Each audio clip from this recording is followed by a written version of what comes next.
Channel galactic institute पे। इस series के अंदर हम कवर अप कर रहे हैं नेशनल इनकम चैप्टर को। इससे पहले हम लोगों ने circular flow of income, stock and flow, leakage injection में कवर अप कर लिया था, नहीं देखा तो देख लीजिएगा। आज हम बात करने वाले हैं डोमेस्टिक टेरिटरी के ऊपर कि डोमेस्टिक टेरिटरी होती क्या है। डोमेस्टिक टेरिटरी होती क्या है? तो आप सबको ये पता है कि जो हमारा इंडिया का मैप है, अल्टीमेट टेरिटरी का मतलब क्या है कि हमारा एरिया एक तरीके से, तो इंडिया का जो मैप है अल्टीमेट वो हमारा एरिया है, ठीक है। बट क्या आपको ये पता है कि कुछ हिस्सा हमारा अल्टीमेटली जो गवर्नमेंट डिसाइड करते एक तरीके से, जैसे कि मैं बात करूँ एम्बेसीज की बात करते हैं, कॉन्सुलेट्स की बात करते हैं कि हमारी एम्बेसी बाहर की कंट्री में है, हमारी टेरिटरी का पार्ट है, बाहर की एम्बेसी हमारी कंट्री के अंदर है, वो उनकी टेरिटरी का पार्ट है। तो इस तरीके से अगर बात करें यहाँ पे, तो हम बात करते हैं कि डोमेस्टिक टेरिटरी होती क्या है। डोमेस्टिक टेरिटरी अगर हम बोले यहाँ पर, तो आप कह सकते हैं एक तरीके से वो ज्योग्राफिकल टेरिटरी, एक सेकेंड सॉरी,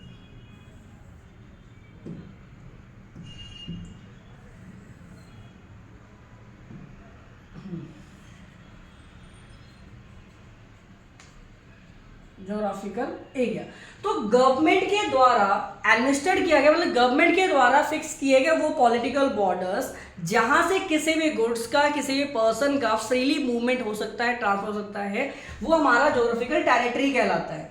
गवर्नमेंट के द्वारा फिक्स किए गए वो पॉलिटिकल बॉर्डर्स जहां से किसी भी गुड्स का, किसी भी सर्विस का फ्रीली मूवमेंट हो सकता है, ये होता है हमारा डोमेस्टिक टेरिटरी कहलाता है। अब क्वेश्चन याद है यहाँ पे कि कौन कौन सी चीजें डोमेस्टिक टेरिटरी के अंदर इंक्लूड की जाती है। तो जैसे कि हम बात करें यहाँ पे कि एम्बेसीज हो गए, यहाँ पर एम्बेसीज हो गए, यहाँ पर कॉन्सुलेट्स हो गए यहाँ पे।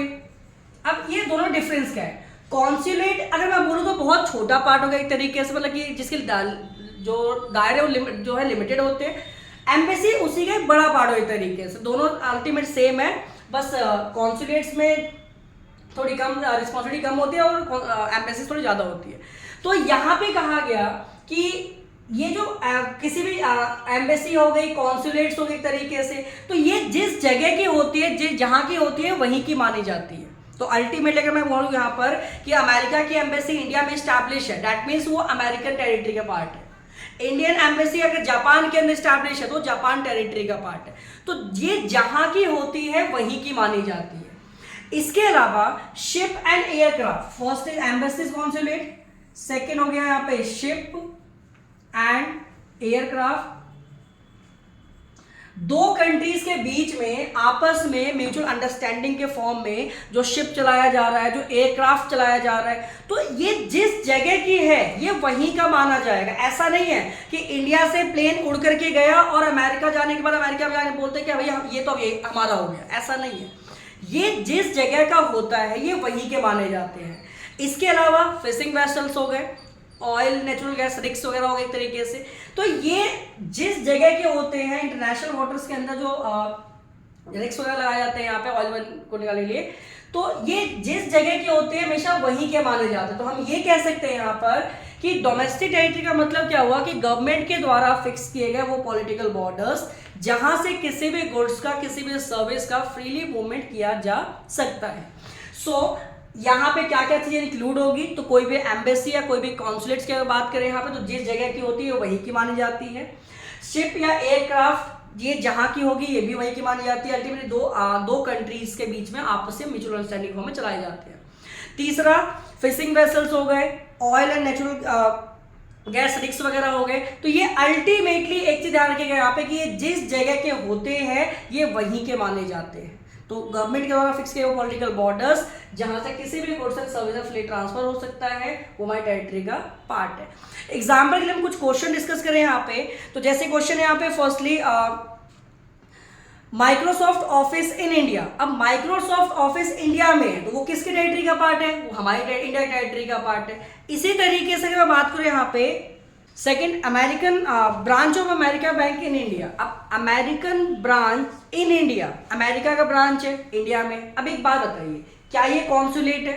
क्या ये अल्टीमेटली हम देखें यहाँ पे कि क्या ये एम्बेसी है, क्या ये मिलिट्री बेस है? नहीं।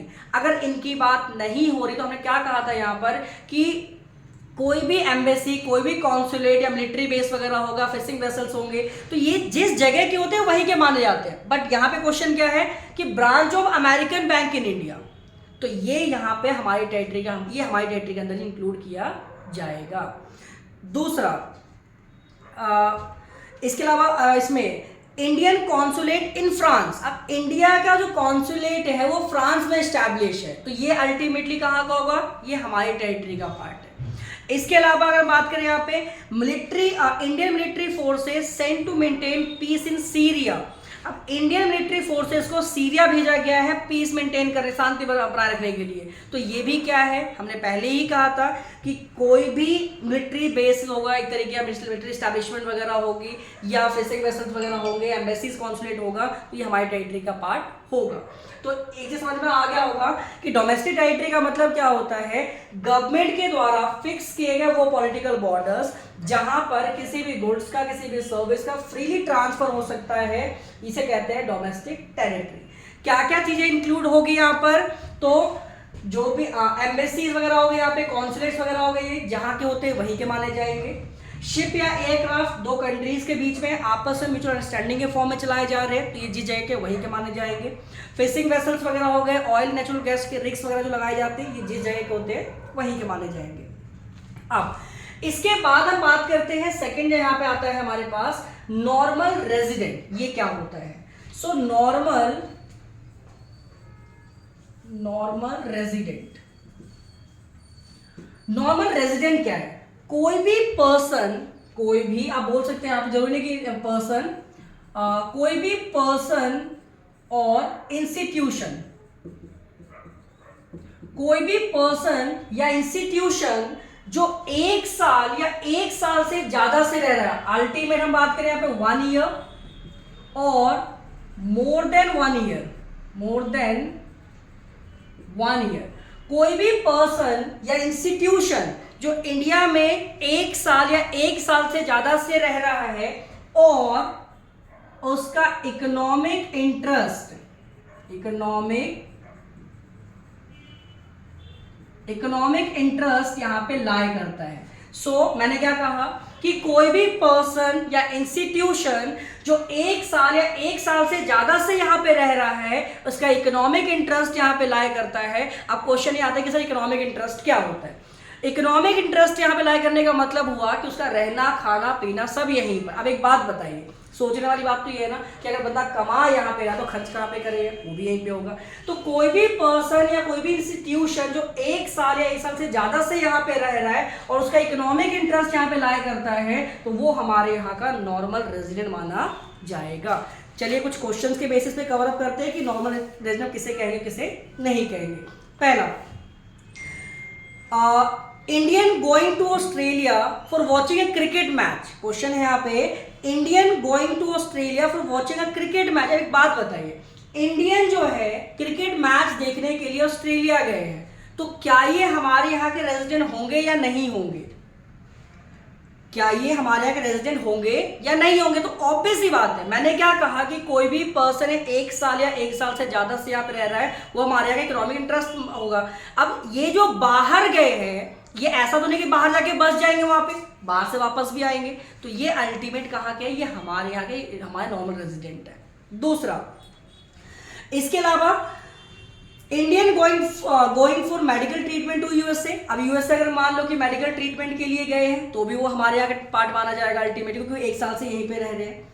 इसके अलावा आप बोल सकते हैं कि American citizen visit India for attending a business meeting. अब अमेरिका से कोई इंडिया में आया है अपनी मीटिंग अटेंड करने, तो ऐसा तो नहीं है ना कि मीटिंग अटेंड करने का मतलब वो घर लेके ये बस जाएगा, पॉसिबल तो नहीं है, वो अल्टीमेट बाहर जाएंगे। हाँ, 1 साल या 1 साल से ज्यादा से यहाँ पे रहते हैं, तो वो हमारे यहाँ के नॉर्मल रेजिडेंट माने जाते हैं। बट क्या वो रह रहे हैं यहाँ पर? नहीं रह रहे। तो कोई भी पर्सन जो 1 साल या 1 साल से ज्यादा से यहाँ पे रह रहा है, वो हमारे यहाँ का रह रहा है और उसका इकोनॉमिक इंटरेस्ट लाई करता है, तो वो हमारे यहाँ का नॉर्मल रेजिडेंट माना जाता है। लास्ट कॉन्सेप्ट बात करते हैं यहाँ पे, सिटीजन। ये क्या होता है?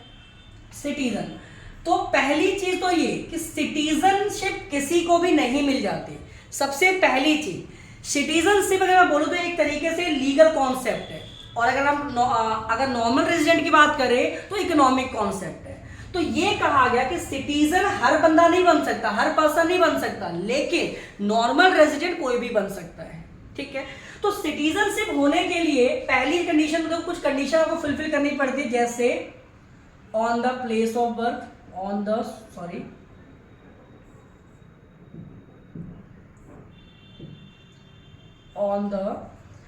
प्लेस ऑफ बर्थ, कोई भी पर्सन जो या तो यहां पे पैदा हुआ है या फिर बाय सम लीगल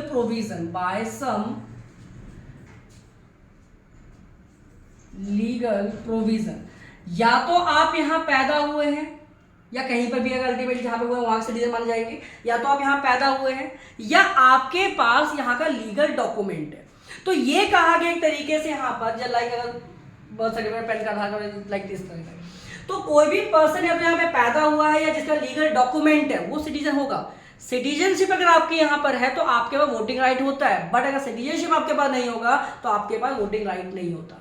तो हर पर्सन सिटीजन नहीं बन सकता, लेकिन नॉर्मल रेजिडेंट हो सकता है। So citizenship is a legal concept और normal resident is a economic concept. तो तीनों चीज हमने आज कवर कर लिया। डोमेस्टिक टेरिटरी क्या होता है, इसके अलावा आपका नॉर्मल रेजिडेंट क्या होता है और सिटीजनशिप क्या होती है। आई होप आप सबको समझ में आया होगा। नेक्स्ट क्लास में हम बात करेंगे कि नेशनल इनकम को निकालने के लिए जो आपके फॉर्मूलेज होते हैं बेसिकली कैसे आप उसको फाइंड आउट करेंगे और किस तरीके से नेशनल क्वेश्चन को सॉल्व करेंगे। आप मिलते हैं आपसे नेक्स्ट क्लास में।